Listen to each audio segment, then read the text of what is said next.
Cigaro by System of a Down. Fucking love that song.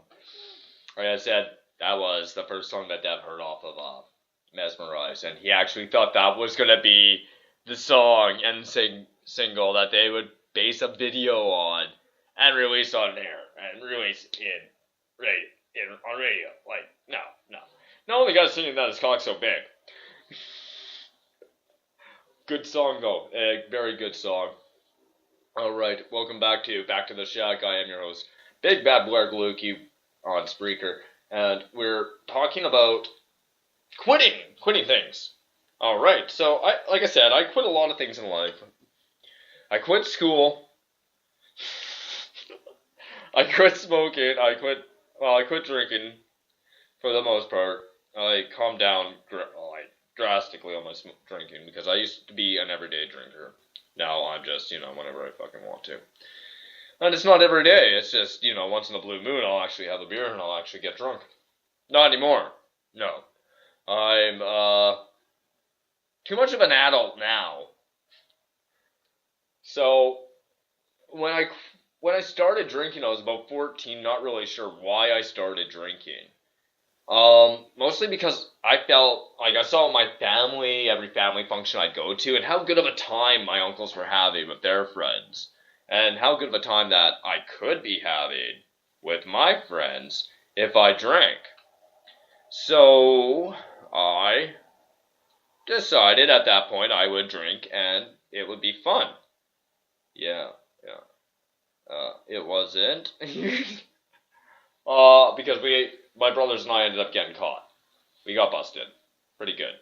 How that happened was my uncle came over for a visit and my dad poured him some rye. And my older brother and I were, kind of intelligent, so what we would do is we would dilute it. Anything with water. Or anything that looked, close to the alcohol. And, my uncle could tell right away that it was iced tea, and he told that to my dad. And my dad called us in the room, and we proceeded to get reamed out. And we just said, Dad, it's your fault for quitting drinking. If you drank all the alcohol in the house and then quit drinking, we wouldn't be in this issue. He didn't like that response, and I ended up getting grounded for 2 weeks, and my older brother getting grounded for 1. Yeah, it seemed fair. Seems very fair. You can tell who was the favorite. Me. So, it was after that drinking with me got out of hand. It carried on for almost just over a decade. Probably around 2006 is when I went into a downward spiral and eventually hit rock bottom and became homeless because of my drinking and lost family, friends, and loved ones because of it. I didn't like my life at that time. And around 2000, I want to say 2008, 2009, it was around 2010, my buddy invited me over to a house party where we would drink, have some fun, and just get drunk and stupid. And when we did that, I ended up passing out and getting shit drawn on my face. Wouldn't be the first time that has happened, because I once had my head duct taped. And I went to class like that, not knowing my head was duct taped. Oh, good times. So, the next day after the incident where I got really, really plastered, I went back just to sit and chill with my buddy, and he proceeded to show me the clips that he took from the night before, and I begged him to delete it. I didn't like the way I sounded or came off in the videos or on the recording, and it was a wake-up call. That's when I decided to become a reformed alcoholic. It's kind of a method and procedure that Robin Williams developed in the late 80s, where you can pick and choose the moments where you drink without being classified as an alcoholic. So I proceeded to pick certain days of the year where I would allow myself to drink. And usually it just sticks to family functions and celebrations and anniversaries. After that, I'm pretty much sober, except for smoking weed. Yeah, so I'm basically sober most of the time. So, and I can't really recall the last time I drank.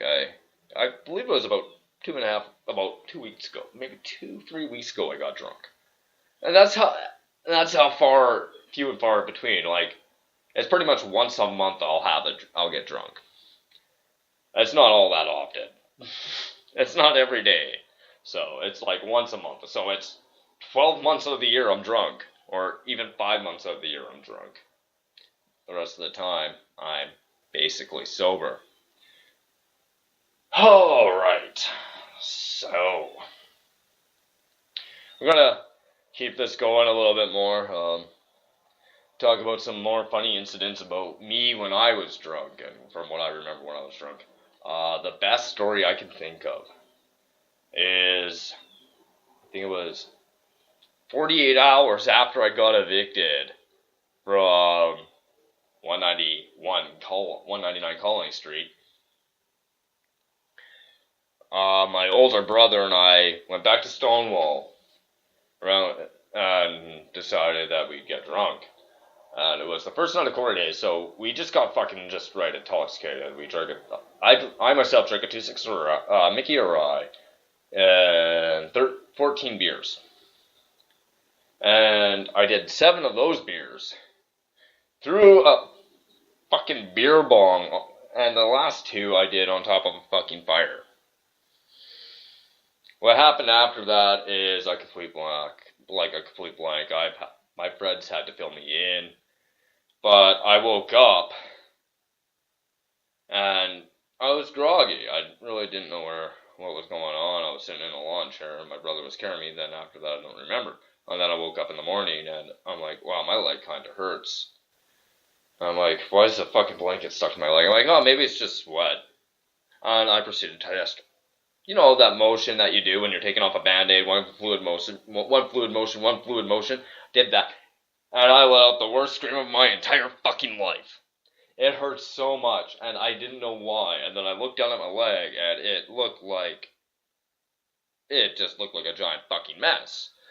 And the scream ended up waking up my older brother, who was sleeping beside me on an air mattress, a raised air mattress.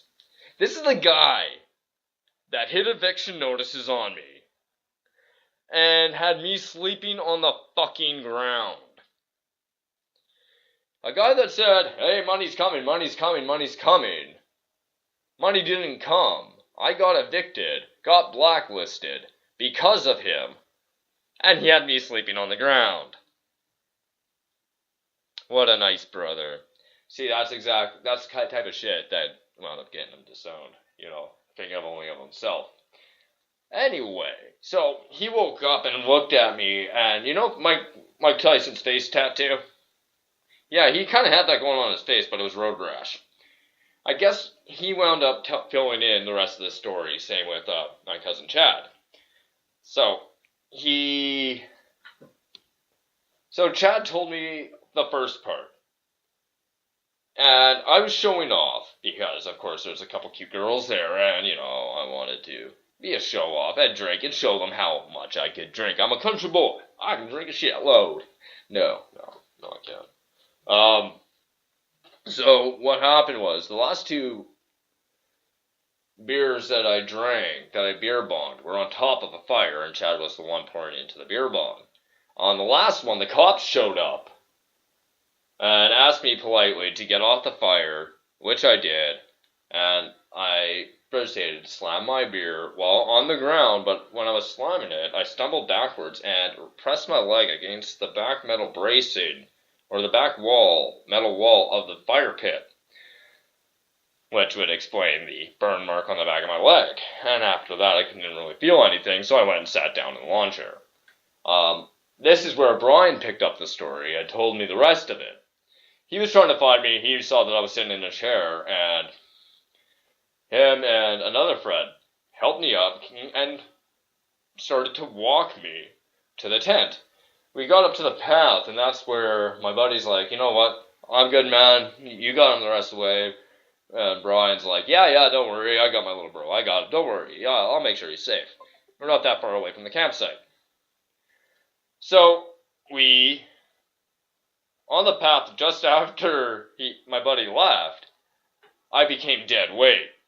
And when anybody becomes dead weight, you can't fucking move them. So when I dropped, and when I dropped, I took him with me. And when he fell, he scraped his face against the path, the asphalt path, broke his glasses, and scarred up his face, road rashed his face up, like, a Mike Tyson tattoo.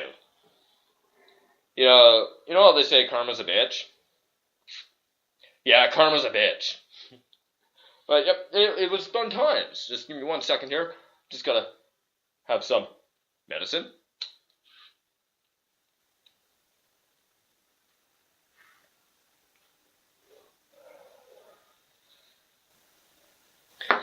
And it was good times. I'm sorry about that, and just needed some marijuana. And it was good times. And now that I've sobered up a lot, and I've realized, what it is to be an adult, and the shit that I've done in the past, and how it's built me into the person I am today, it just made me realize how much anybody can adapt and make their lives better. Just by simple acts of kindness and smiling and being positive and not focusing on the negative. And just all around making your life better.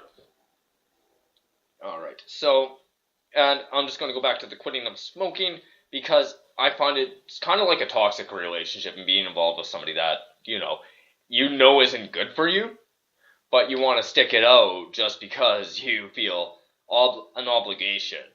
I've been in one of those relationships, was in one for 3.5 years, and quite frankly, I want those 3.5 years back, which won't happen. So, that's what smoking is like. It's kind of like a toxic relationship. When you don't have nicotine and you're not around it, you feel so much better, but when it's around, you don't like the fact that they're around and you wish that they'd go away, but it's fucking awesome when they're around. It's kind of counterproductive. So that's kind of like what smoking is with me, is that it's counterproductive for me to do it, and nothing good can come from smoking or drinking or doing any type of hard drugs. If it grows from the ground, it's probably okay. Thank you, Knocked Up, for that quote. And Harold Ramis. The late, great Harold Ramis. Thank you. Alright, so we're winding down on today's broadcast. We'll be back tomorrow to have my War on Society, War on the World. It's gonna be epic. It's gonna be awesome. So we're gonna have the war on cyclists in Winnipeg, war on bad drivers in Winnipeg, war on nicotine, and we're going to do a little bit of a segue right now, which will continue into tomorrow's broadcast. I'm actually going to end this a little bit short because it's the first time that I'm going to be doing pretty much just, a double header. Doing one show today and another show tomorrow.